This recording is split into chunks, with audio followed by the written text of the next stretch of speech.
Shalom NDC Youth. Kita berjumpa lagi di ibadah online NDC Youth. Seneng banget karena kita semua masih punya semangat yang sama untuk memuji Tuhan. Yuk sama-sama sebelum kita beribadah, kita bersatu dalam doa.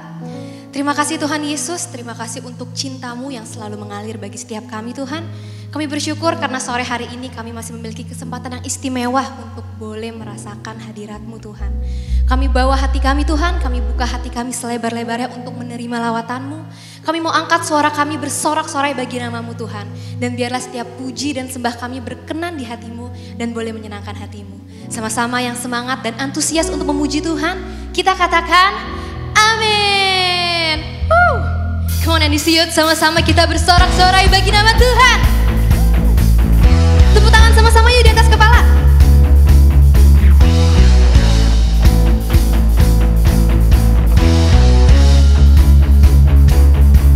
Sing it out. Let it begin, our freedom celebration.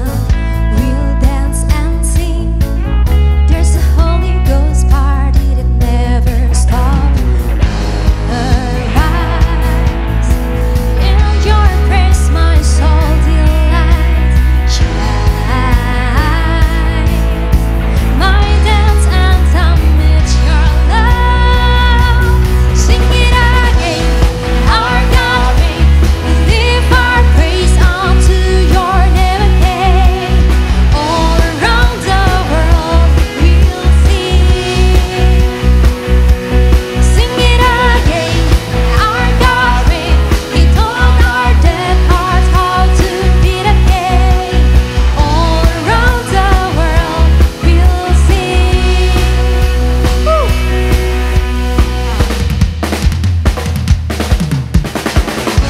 Around the world, join in the celebration. Let it be heard. There's a Holy Ghost party that never stops. Arise, in your praise my soul delights. Shine, my dance anthem, it's your love. Come on, sing it again. Our God reigns. We lift our praise unto your name again. All around the world we'll sing.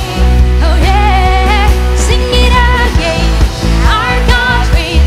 He told our dead hearts how to beat again.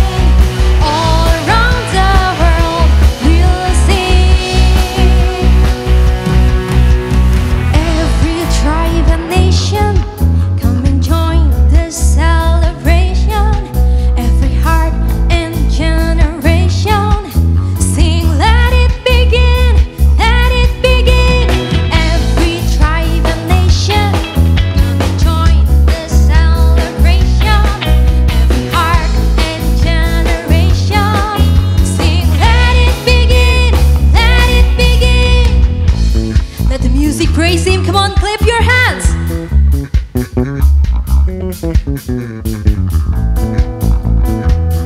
Kami bernyanyi bagi nama-Mu Tuhan. Kami bersorak-sorai untuk-Mu Yesus.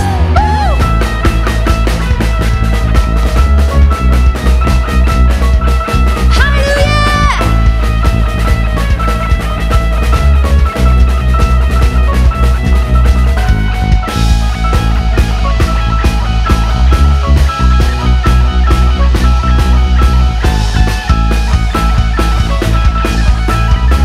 Bersama kita serukan.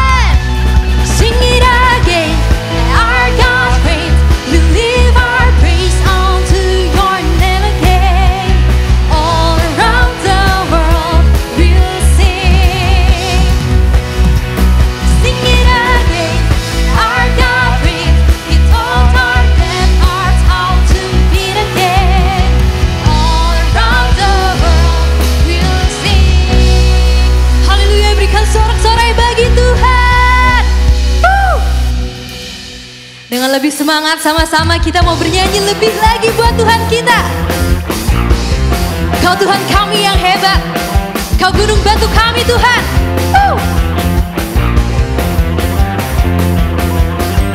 Sama kita nyanyikan.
bersama. Kau gunung batuku dan kau kota bentengku, tak akan ku ragu. Kau menjamin hidupku, oh oh, kau keselamatanku dan kau yang membelaku, tak akan ku takut. Bersamamu di dalamku, walau badai menerpa di dalam hidupku ini, namun tanganmu Tuhan mengangkatku tinggi. Kau Tuhan yang benar, tak pernah tinggalkan. Dahulu, sekarang, selamanya, janjimu tak berubah. Kau Alfa dan Omega, awal dan akhir. Semesta alam memuja Engkau Tuhan yang benar. Kita biarkan musik memuji Tuhan.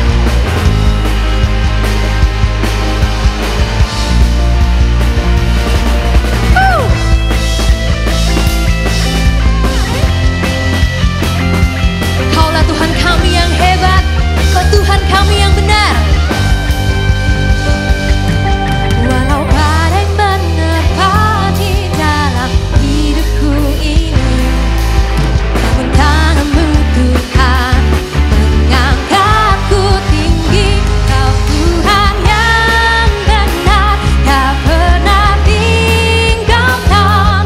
Dahulu, sekarang, selamanya, janjimu tak berubah. Kau Alfa dan Omega, awal dan akhir. Semesta alam memuja Engkau Tuhan yang benar. Semesta alam memuja, semesta alam memuja, semesta alam memuja Engkau Tuhan yang benar.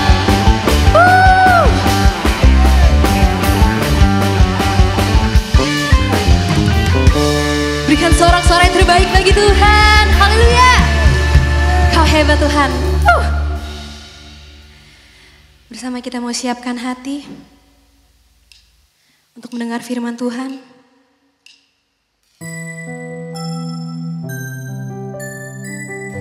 Kami bawa hati kami Tuhan, dengan kesungguhan kami mau masuk hadirat-Mu Tuhan. Bekerjalah Tuhan di atas setiap kami, lawatlah setiap kami Tuhan. Thank you Jesus. Ku rasakan hadir-Mu melingkupi jiwaku, dalam kekudusan kagumku memandang. Mulia hadirat-Mu, kuat dan nyata lawatan-Mu. Semesta menyatu di dalam Roh-Mu, menyembah nama Yesus Tuhan. Haleluya. Kau tempat perlindungan kami Tuhan, tempat perlindunganku, kekuatan jiwaku, dalam kekudusan kagumku memandang.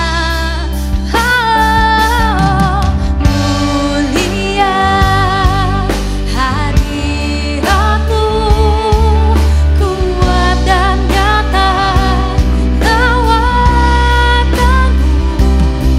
Semesta menyatu di dalam Roh-Mu, menyembah nama Yesus Tuhan.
menikmati lawatan-Mu dimanapun kami berada Tuhan.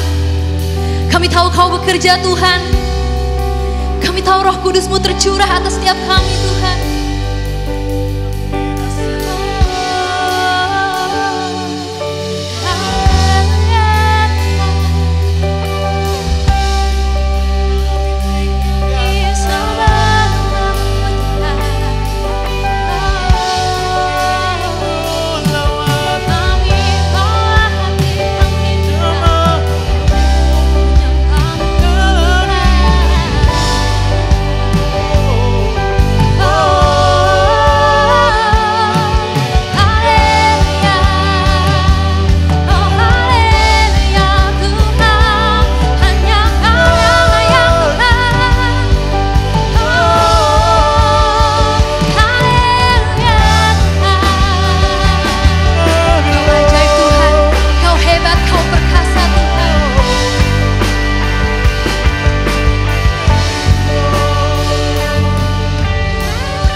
Mari kita berdoa.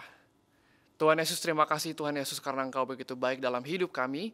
Terima kasih untuk kesempatan untuk menyembah Engkau, memuji Engkau bersama-sama ya Tuhan, biarpun secara online. Tapi kami percaya Tuhan bahwa Engkau selalu ada buat kami, Engkau selalu melawat kami dimanapun kami berada. Terima kasih Tuhan Yesus, dan sekarang kami ingin mendengarkan firman-Mu. Biar kiranya Kau yang berkarya ya Tuhan, Kau yang bekerja, Kau berkati hamba-Mu yang akan menyampaikan supaya bisa menyampaikan dengan sederhana, dengan baik ya Tuhan. Kau juga berikan anak-anak-Mu ya Tuhan di rumah untuk fokus dan konsentrasi sehingga mereka bisa mendengar ya Tuhan dan menangkap apa yang menjadi isi pesan-Mu ya Tuhan.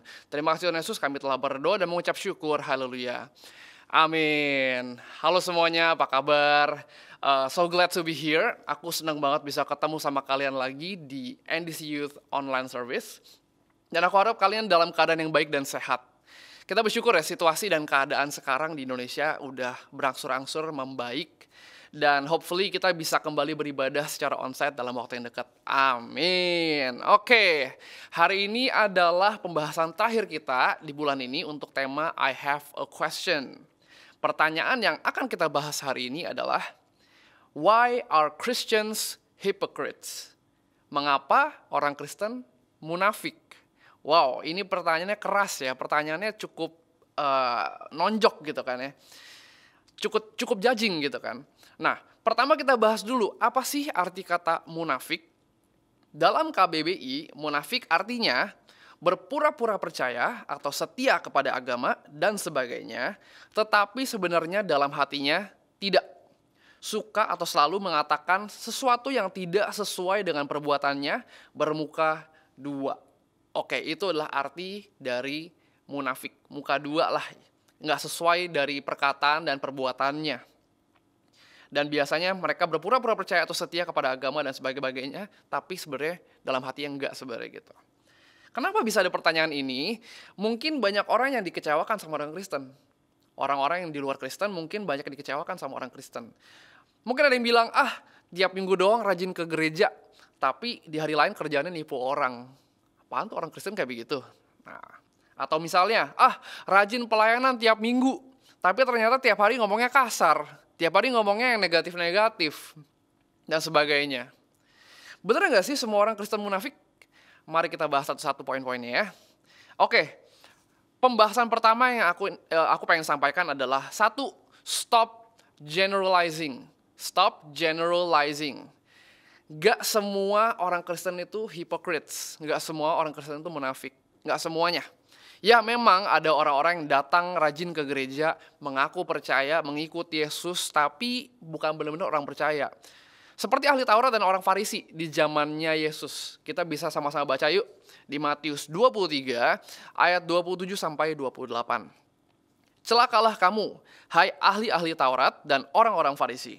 Hai kamu orang-orang munafik, sebab kamu sama seperti kuburan yang dilabur putih, yang sebelah luarnya memang bersih tampaknya, tetapi yang sebelah dalamnya penuh tulang berulang dan pelbagai jenis kotoran.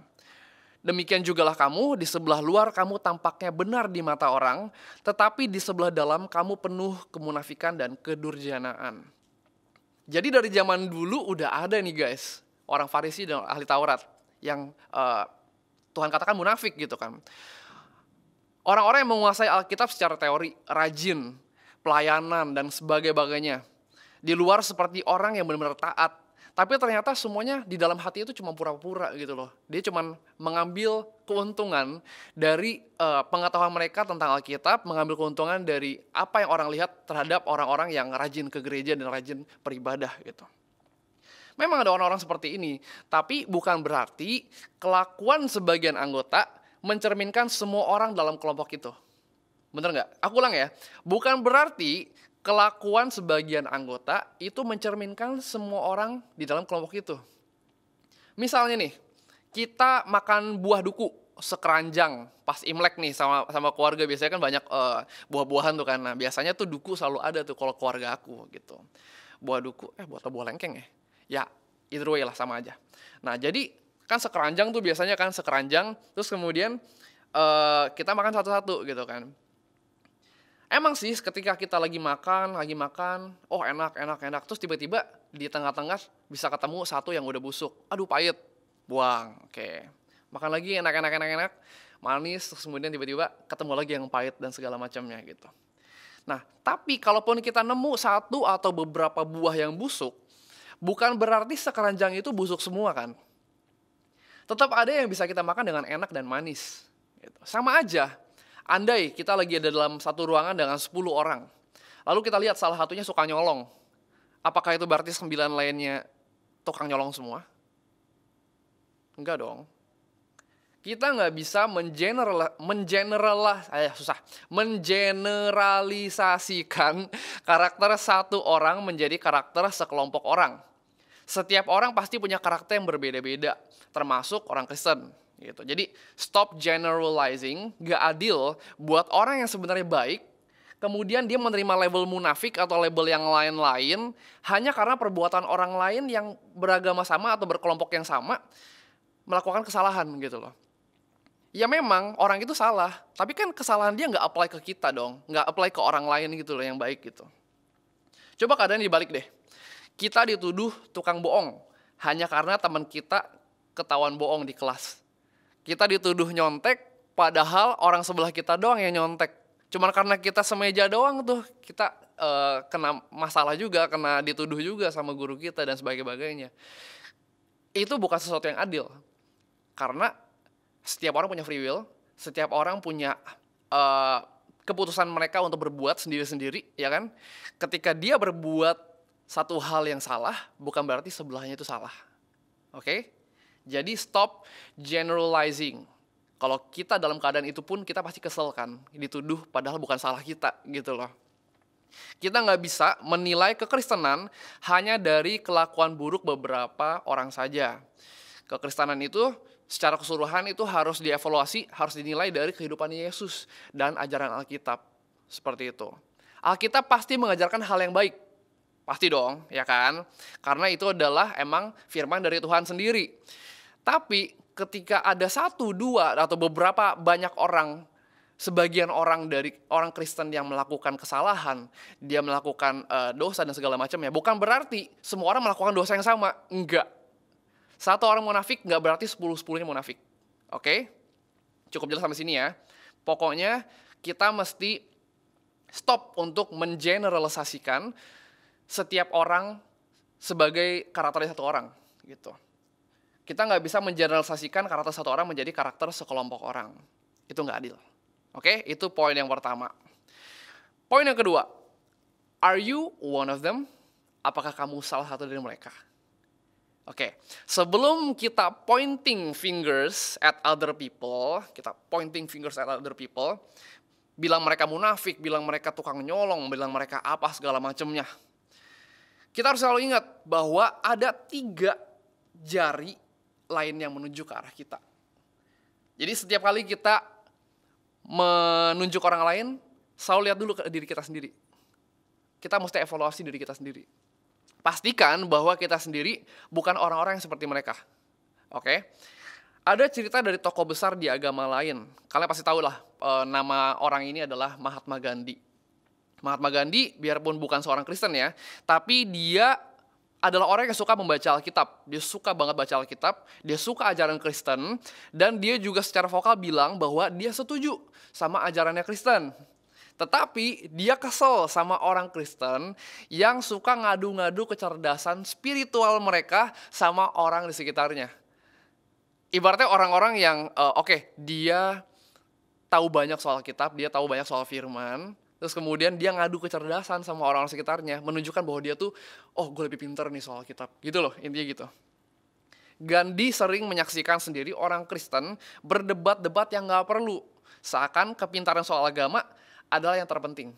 Teori mulu. Tapi sebenarnya hidupnya nggak mencerminkan firman itu sendiri. Itu kan orang yang munafik ya.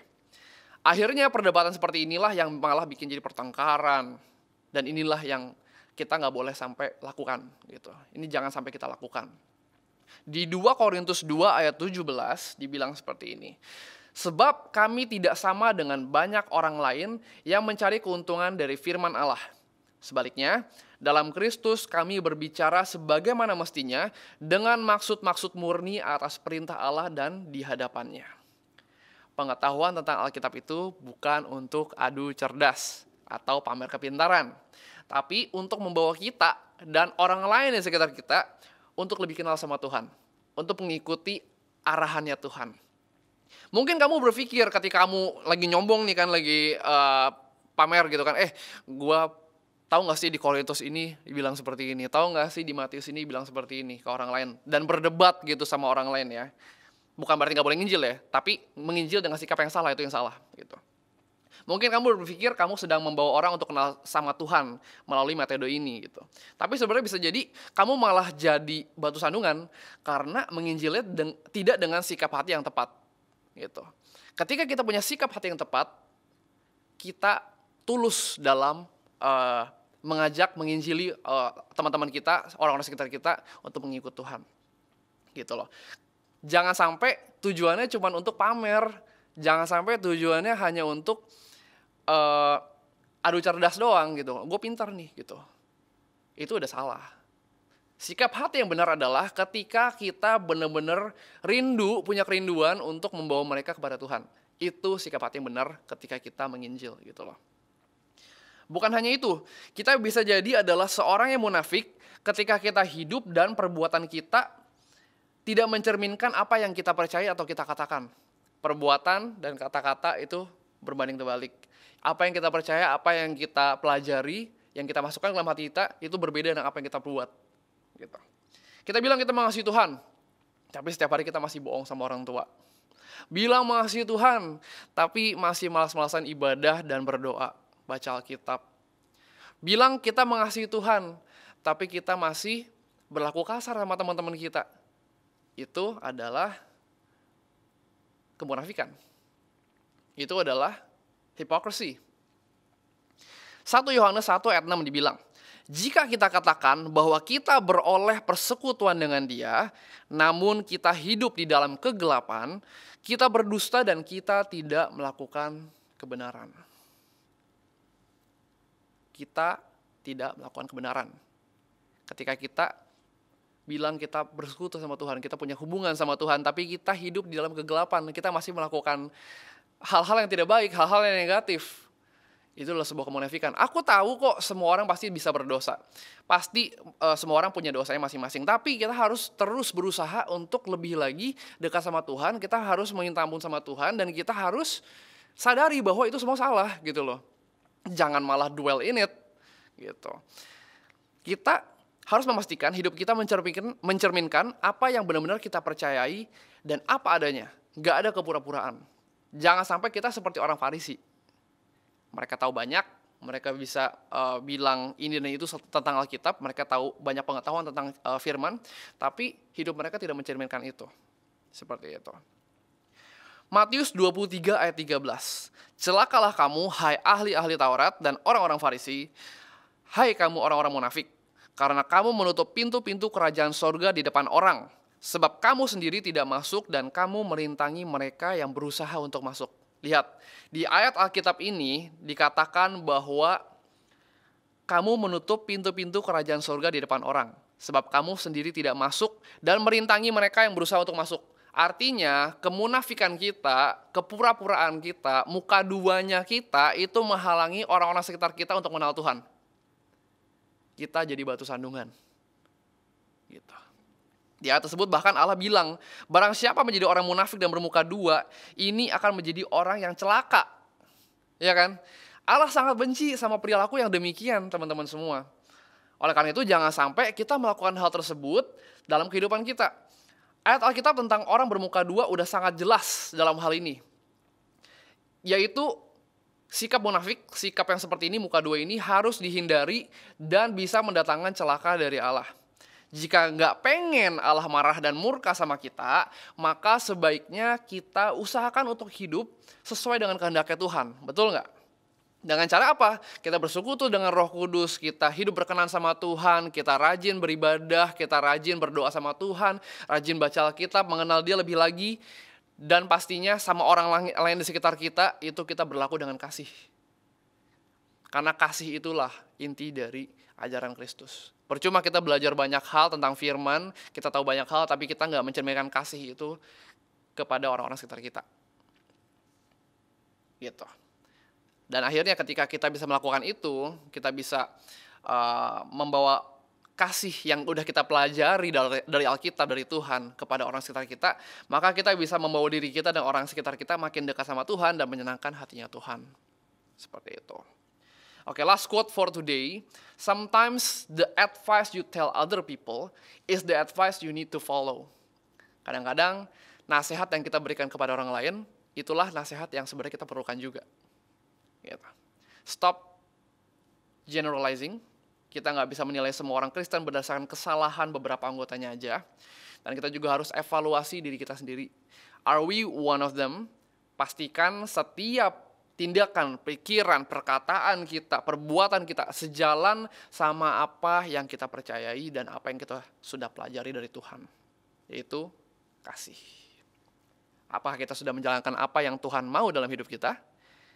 Apakah kita sudah mencerminkan apa yang Tuhan mau dalam hidup kita? Dan ingat, saat kita menunjuk orang lain, ada 3 jari yang menunjuk ke arah kita sendiri. Alright, let's pray. Tuhan Yesus, terima kasih Tuhan untuk pengingat hari ini. Kami harus stop generalizing, kami nggak bisa menilai semua orang Kristen berdasarkan kesalahan beberapa anggota aja. Kami nggak boleh judge sembarangan.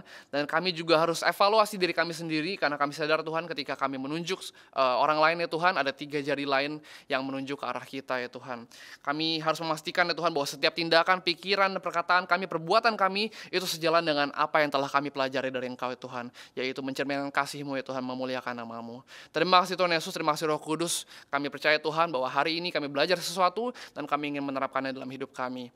Terima kasih Tuhan Yesus, dan sebentar kami selesai, biar kiranya Tuhan Kau yang berkati setiap anak-anak-Mu Tuhan dalam kesehatan mereka, dan apapun yang mereka lakukan, semuanya berhasil dalam nama-Mu ya Tuhan. Terima kasih Tuhan Yesus, kami telah berdoa dan mengucap syukur. Haleluya. Amin. Oke guys, sebentar lagi kita gabung dalam circle. Langsung kontekan aja sama circle leader sekalian dan selamat sharing bareng-bareng. God bless.